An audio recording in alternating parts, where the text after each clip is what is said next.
Warm welcome. I'm Nancy, Canada's money coach. In fact, so Canadian that I am recording this in the Northwest Territories of Canada. At the end of this video, you might want to Google it because it's kind of cool, literally.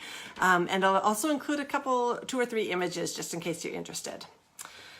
I'm glad you're here. Investing. By the time you're done watching this video, what I hope for you and what I'm convinced will happen is you will start to feel like investing is not so hard. I think sometimes it can seem intimidating or like it's for other people or just leave it to the professionals. I'll tell you a couple things about me.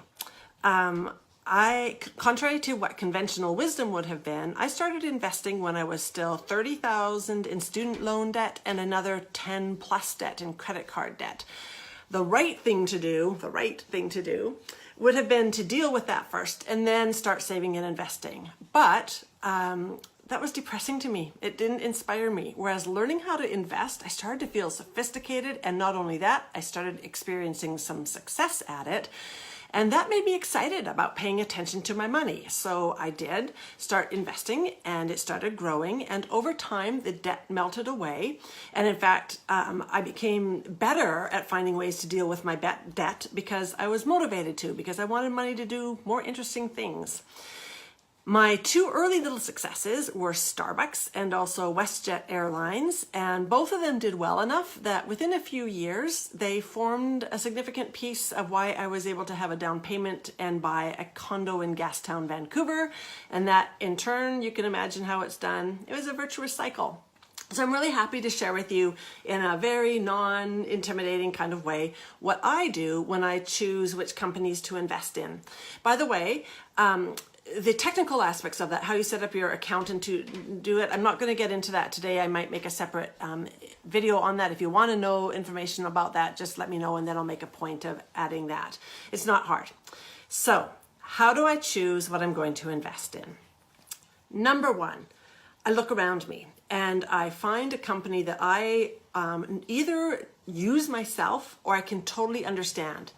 And I also look at what my friends are using and make sure that it's a company I can get my head around. So the examples I used already, obviously we know how Starbucks works and we can figure out how they make their money. Same thing with WestJet Airlines.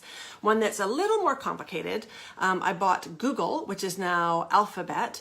And we can still understand the basics of how it makes money. It owns YouTube, it owns the Google search engine, it owns actually a lot of things.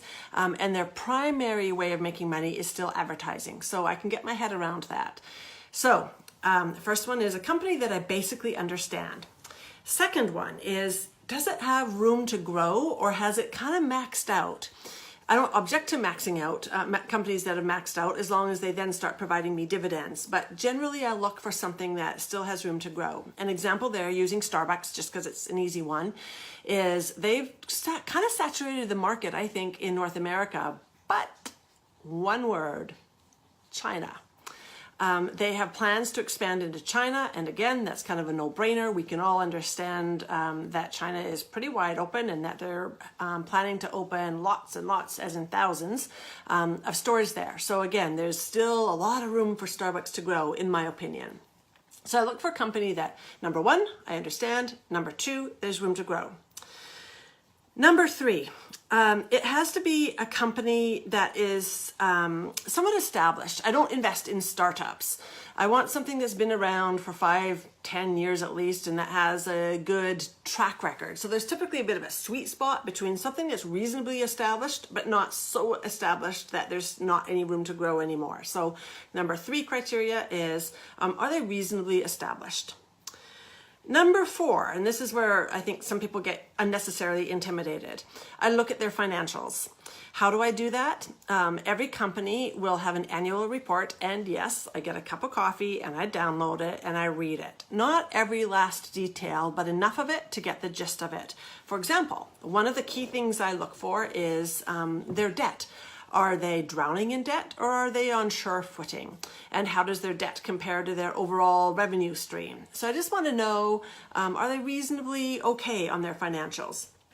Relatedly, I look at their margins. So by that I mean for every widget, for every coffee they sell, for every widget, Are they making a lot of profit after they've paid for their labor, for their supplies, for their et cetera, et cetera?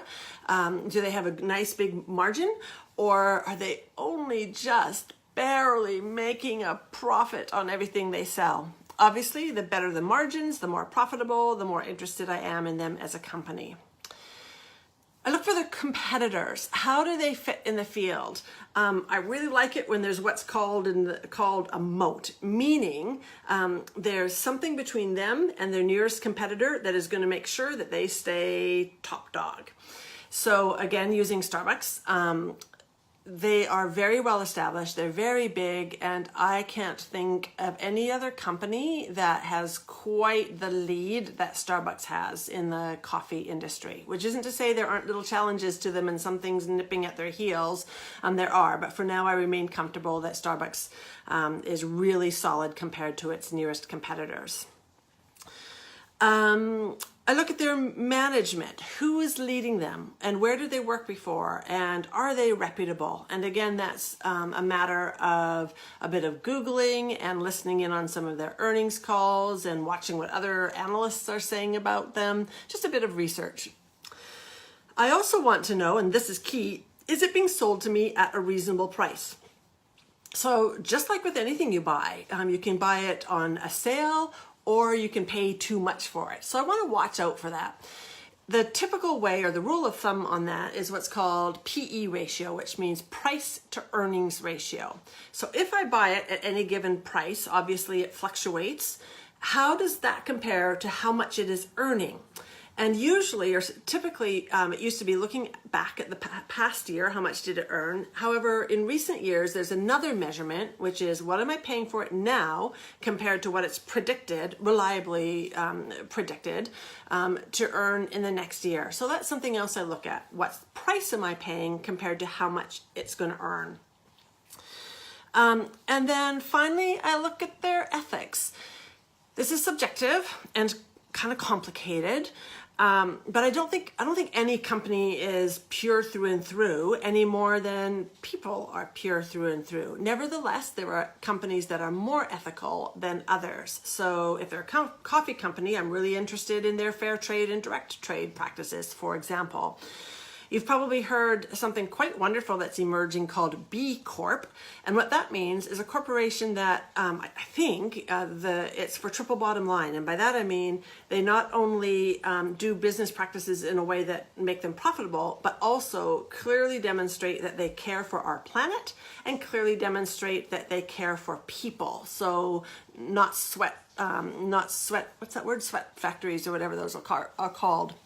So on that one, actually, I will be more forgiving on the other criteria if I believe in the company that is doing the right thing for people and for the planet, just because I want companies like that to succeed, so I will get behind them. I still want them to be profitable and make me a reasonable return, but I'm decidedly more flexible with that kind of company. And there are emerging lots more of those companies. Beauty Counter comes to mind. Shameless plug, but I'm not sponsored for that. And I also invested in Tesla for similar reasons. That's my risky but feel-good stock. So I don't go for perfection on the ethics front, but I just want something that I can make sure that I can sleep at night. Those are the main criteria I look for, and I'm hoping they all made sense to you. So if you're interested in diving in yourself, just remember, I'm not a financial planner, not a financial advisor, not qualified to make recommendations on specific stocks, and won't be, but if you want to hang out with me a little more as I do my own investing, once a week I actually Facebook Live and talk about one stock that I either currently own and am considering buying more or selling, or a stock that I'm considering buying into. So if you're interested, it's a secret Facebook group and you're welcome to join. You need to first of all like my Facebook page, which is called Your Money by Design. And once there, you'll see a little button that says something about join a group, and it's called Tea Chats with Nancy about investing. So join if you like, love to have you. And then when I'm live, you can chime in with your questions, or if you have questions in advance, feel free to send them to me in advance, or you can watch the replay and ask then. So, thank you again for joining. Trust this was valuable and comprehensible to you and took some of the intimidation factor out of investing. If it did, I have a favor to ask. Can you please help me grow my audience? I'm typically not going to talk about investing. Typically, I talk more about the basics of financial management, how to save, how to start getting ahead, how to deal with your debt, how to develop good money habits. If you think that that is worthwhile to provide content on that, can you please help me grow my audience by sharing a post? Share at least one of my Your Money by Design posts, or better yet, comment, or at minimum, please like a post that reaches you.